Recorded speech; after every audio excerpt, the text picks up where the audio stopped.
What if the oldest machines in the Milky Way were built before Earth even existed? Not cities, not starships carrying biological passengers. Machines. Silent, patient, self-repairing systems moving from star to star for millions, perhaps billions of years. If an advanced civilization ever learned how to build machines that could reproduce themselves using local materials, then a single technological seed might eventually spread across an entire galaxy. And that raises a disturbing question. If the physics allows it, and if the universe is old enough, why don't we already see the evidence everywhere?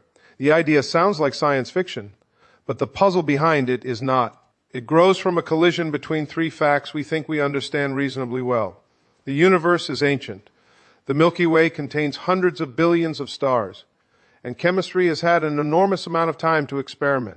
Earth is only one world around one ordinary star, yet in a few billion years, matter on this planet went from simple molecules to organisms capable of building computers, launching spacecraft, and asking whether intelligence exists elsewhere. Leonard Susskind has spent much of his career thinking about what happens when ordinary intuition fails. Black holes force physicists to rethink information. String theory opened a vast space of possible physical environments. Cosmology raised the possibility that what we call the universe may be only one region in a much larger reality. Susskind does not claim that alien machines are secretly hiding in the solar system. That would go far beyond the evidence. But the kind of questions associated with his work push us toward a deeper possibility. If the laws of physics permit complex structures, computation, replication, and long-lived technology, then intelligence may not remain biological forever. That distinction matters. When people imagine extraterrestrial life, they usually imagine bodies, eyes under another sun, creatures breathing unfamiliar air, civilizations building towers on distant planets. But biology may only be the opening chapter of technological evolution. A civilization that survives long enough could begin transferring more and more of its memory, decision-making, exploration, and even reproduction into machines. And machines do not need oceans, breathable atmospheres, or comfortable temperatures. They need energy, raw materials, and a way to preserve information. We already know the basic ingredients are possible because primitive versions exist here. Spacecraft navigate without constant human control. Robots operate in environments lethal to people. Software can copy itself. Automated factories can manufacture complex components. None of these systems is remotely close to an autonomous machine that can land on an asteroid, mine it, refine metals, build a copy of itself, and send that copy toward another star. But no known law of physics says such a system is impossible. That is where the mystery becomes enormous. Imagine a machine arriving in a young planetary system. It does not search for a blue planet. It does not need to. It parks near a metal-rich asteroid, unfolds mining equipment, and begins harvesting nickel, iron, silicon, carbon, and rare elements. Solar energy powers the first stages. More advanced versions might use nuclear energy. Over decades or centuries, the machine builds factories. The factories produce components. Eventually, another machine is assembled. Now there are two. Each leaves for a different star. If each machine can build two more, and those copies do the same, the expansion is exponential. Even if interstellar travel is painfully slow by science fiction standards, the result could still be astonishing. A probe traveling at only a small fraction of the speed of light might require centuries to cross between stars. Add more centuries for replication. Yet the Milky Way is roughly 100,000 light years across, and it is more than 10 billion years old. On cosmic timescales, even slow expansion can become fast. This concept is usually associated with self-replicating probes, often called von Neumann probes after the mathematician John von Neumann, whose work on self-reproducing automata helped formalize how machines might make copies of themselves. Von Neumann was not proposing a specific alien spacecraft program. The later connection to interstellar exploration is an extrapolation. But once you see the logic, it becomes difficult to unsee. One technological civilization might not need a fleet of millions at launch. It might need one successful replicator. And then the galaxy becomes a question of multiplication. This immediately sharpens the famous Fermi paradox. If intelligent life is common, and if even one civilization developed self-replicating interstellar machines long ago, Why isn't the sky filled with obvious signs of engineering? Why have we not found probes in the asteroid belt, artificial beacons among nearby stars, or unmistakable structures around distant suns? There are many possible answers, and none has been confirmed. Perhaps technological civilizations are extremely rare. Perhaps life is common, but intelligence is not.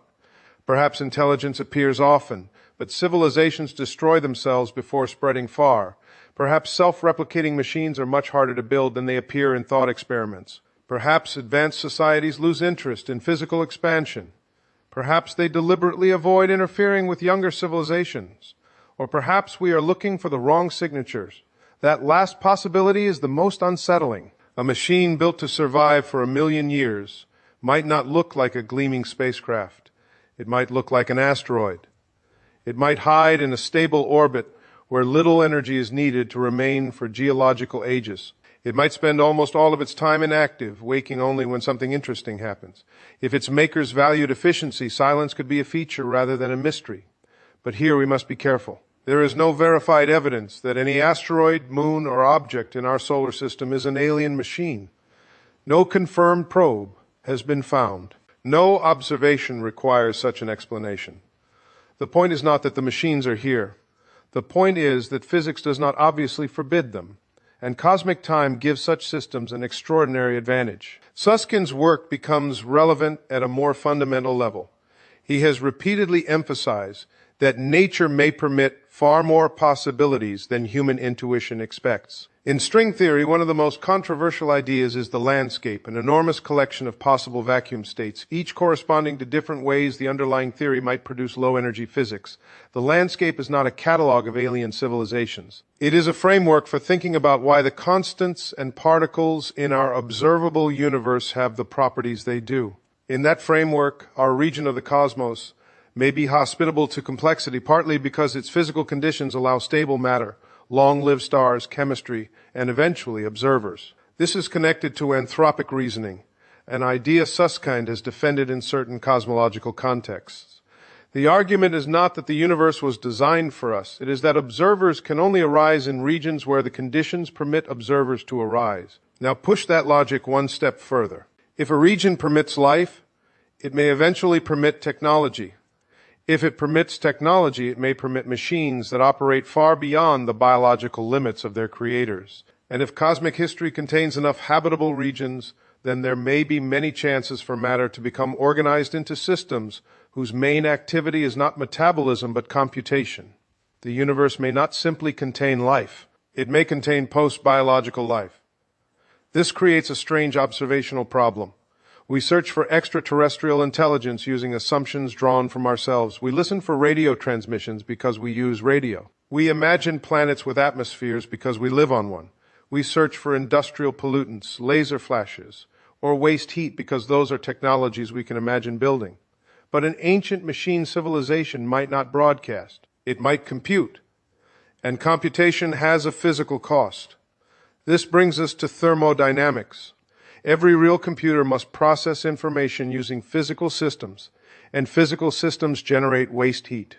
A sufficiently large technological structure would have to obey the same conservation laws as everything else. That means one of the most promising strategies in the search for advanced technology is not to imagine what aliens want, but to ask what physics forces them to reveal. If a civilization captured a large fraction of a star's energy, for example, it might build enormous structures or swarms of collectors around the star. The classic idea is the Dyson sphere, named after physicist Freeman Dyson, though Dyson himself emphasized a swarm of orbiting structures rather than a rigid shell. Such a system would absorb starlight and re-radiate energy at longer infrared wavelengths. The same rule applies to alien machines in our own solar system. It is possible to imagine long-lived probes hidden near stable gravitational locations, perhaps among asteroids or at Lagrange points.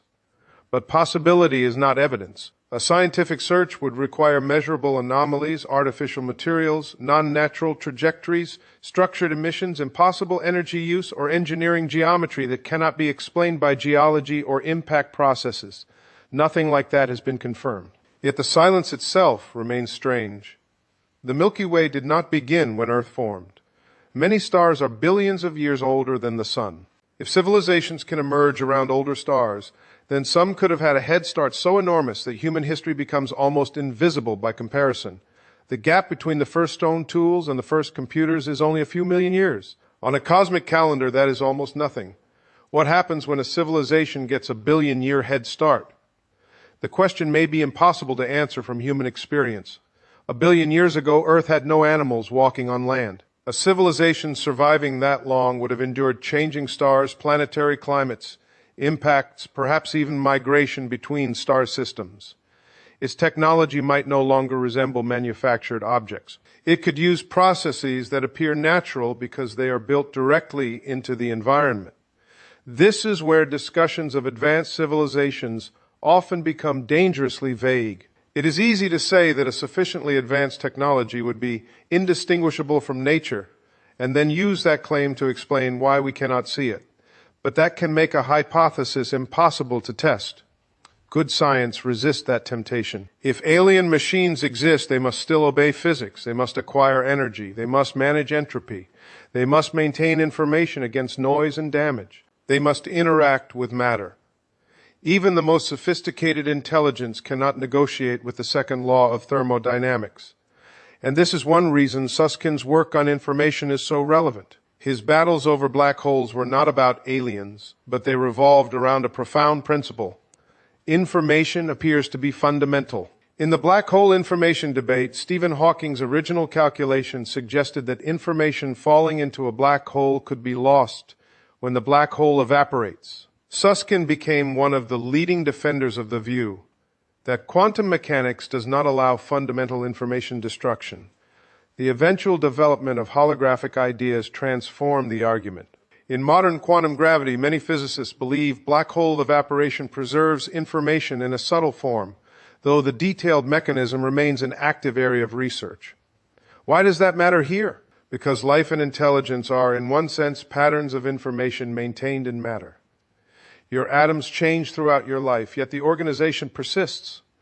A machine is also a pattern, instructions, memory, error correction, architecture. If information can be copied from one physical substrate to another, then the identity of a technological civilization may become less tied to any specific body. A civilization could die biologically and remain active informationally. Its machines could become its descendants, not monuments, descendants. That possibility changes the emotional meaning of the search for extraterrestrial life. We may be asking, where are the aliens? When the better question is, what forms can intelligence take after biology is no longer the limiting factor? Perhaps an advanced civilization sends no colonists because colonists are inefficient. Human bodies are expensive cargo. We require food, air, water, radiation protection, artificial gravity or countermeasures against microgravity, medical systems, and psychological support. A compact machine probe can tolerate far more. Even our first interstellar ambitions already hint at this. Robotic spacecraft have explored every major planet in the solar system without carrying a human crew. Voyager 1 and Voyager 2 are now traveling through interstellar space. They are not intelligent alien-style probes and they cannot reproduce. But they prove a basic point. Machines can go where their creators cannot easily follow. Now imagine compressing a civilization's knowledge into autonomous systems that can repair themselves and manufacture successors. The natural unit of expansion may not be a spaceship full of beings. It may be a factory that travels, a factory that learns, a factory that makes another factory. But then another mystery appears. Replication creates danger. A self-replicating machine is powerful precisely because it can multiply without continuous supervision. That also makes it potentially catastrophic. A badly designed system could consume resources uncontrollably, mutate, malfunction, or pursue an objective long after the context that created that objective has disappeared. This is not evidence that alien replicators exist. It is a reason advanced civilizations might avoid building them. The same logic that makes von Neumann probes efficient also makes them risky. Once replication enters the story, technology begins to resemble biology. And once technology resembles biology, Darwinian questions return. Which designs survive longest? Which consume energy most efficiently? Which spread fastest? Which remain stable against mutation? Which avoid detection? That last question has disturbing implications. We often assume advanced civilizations would announce themselves, but survival can reward quiet systems. A machine that broadcasts continuously wastes energy and reveals its location. A machine optimized for persistence may communicate only in narrow beams at low power or only when necessary. The universe could be loud with activity and still look quiet from far away, or it could simply be empty. Both possibilities fit the current evidence. That is the uncomfortable honesty of the situation. We have only one confirmed example of life, one confirmed example of technological intelligence, and no confirmed example of extraterrestrial technology. From a statistical point of view, one data point is almost nothing. We do not know how often life begins. We do not know how often complex life evolves. We do not know how often intelligence becomes technological. We do not know how long technological civilizations survive. If long-lived autonomous machines are possible, then a single civilization could leave a technological fossil record larger than the civilization itself. That may be the most haunting possibility. A machine does not need its creators to remain alive. On Earth, civilizations vanish and leave pottery, roads, ruins, and buried tools. Across interstellar space, a technological species might disappear while its autonomous systems continue operating. The galaxy could contain artifacts built by beings that have been extinct for 1 billion years. In that sense, first contact might not be a conversation. It might be archaeology, a silent device on a frozen moon, an engineered object drifting between stars, a pattern in infrared light that no natural model can explain, a machine waiting for a civilization capable of noticing it. Again, there is no evidence that any of these things have been found, but each is at least connected to measurable physical signatures. That is why searches for technosignatures matter. They turn speculation into questions that observations can potentially answer. The deeper issue is time. Human technology is only a few centuries old. Radio is barely more than a century into its history. Spaceflight is younger still. We are trying to infer the behavior of civilizations that might be millions of years older by looking at our own first moments as a technological species. It is like asking a spark to predict the architecture of a star. Susskind's cosmological thinking offers a useful intellectual discipline. Here, our local experience may be radically unrepresentative of the larger set of possibilities. The physics we observe may be one selection from a much broader landscape. Likewise, biological intelligence as we know it may be only one local expression of a much broader space of possible minds. Some minds may be wet chemistry, some may be machines, some may be distributed across planetary systems. Some may exist only briefly. Some may spend most of cosmic history asleep. And some possibilities may never occur at all, because engineering constraints we have not yet discovered could make them impossible. The strange part is that we may learn which world we live in not by traveling to another star, but by becoming more advanced ourselves. As humanity builds increasingly autonomous systems, develops better robotics, improves space manufacturing, and learns to operate farther from Earth, we will begin testing the very assumptions hidden inside the Fermi paradox. We may discover that self-replicating machines are far harder than they sound. Or we may discover that once a technological civilization crosses a certain threshold, spreading machines through space becomes almost inevitable. If that happens, the question, why don't we see them, will become much harder to ignore. Because then we will know from experience that the galaxy could have been crossed. And if the galaxy could have been crossed many times over, the absence of obvious evidence would no longer feel like a lack of data. It would feel like information. Perhaps there's a great filter somewhere behind us, a rare step that almost no world passes. Perhaps it is ahead of us, waiting at the stage where technology becomes powerful enough to reshape a planet or reproduce beyond it. Perhaps civilizations choose restraint. Perhaps advanced intelligence turns inward, preferring computation to expansion. Perhaps the resources required for interstellar replication are less favorable than simple models suggest. Or perhaps the galaxy contains machines that are not trying to be found. There is one more possibility, and it is the most difficult to think about clearly. We tend to imagine the future as a place where machines become more like us. They speak, move, reason, perhaps even imitate emotions. But on cosmic timescales, the opposite may be more important. Intelligence may become less human-like, less biological, less visible, and less connected to the rhythms of planets. A machine intelligence does not need to experience time the way we do. If energy is scarce, it can slow its computation. If a journey lasts 10,000 years, it can spend most of that time dormant. If a star becomes unstable, it can move. If a planet dies, it does not necessarily die with it. Biology is shaped by the urgency of survival. Machines could be shaped by patience.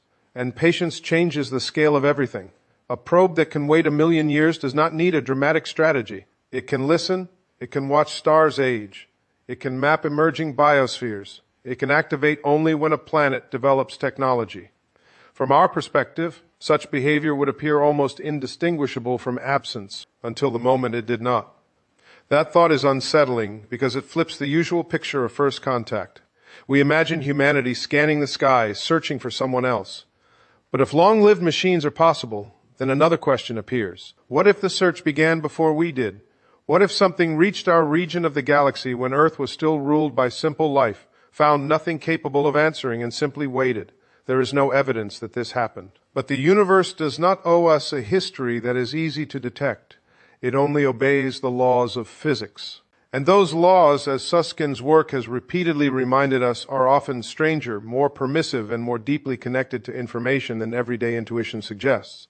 So perhaps the real mystery is not whether alien machines are out there. Perhaps it is whether intelligence, once it appears anywhere in the cosmos, remains a creature of flesh for very long. If minds can move into durable machines, if machines can cross the dark between stars, if they can reproduce, repair themselves, and wait through geological ages, then the universe may contain forms of intelligence older than species, older than planets, perhaps even older than many of the stars now shining in our sky. And somewhere in that darkness, the first sign of another civilization may not be a voice. It may be a machine that has been silent for 1,000,000 years, still carrying a question from creators who no longer exist. When someone finally finds me, what will they have become?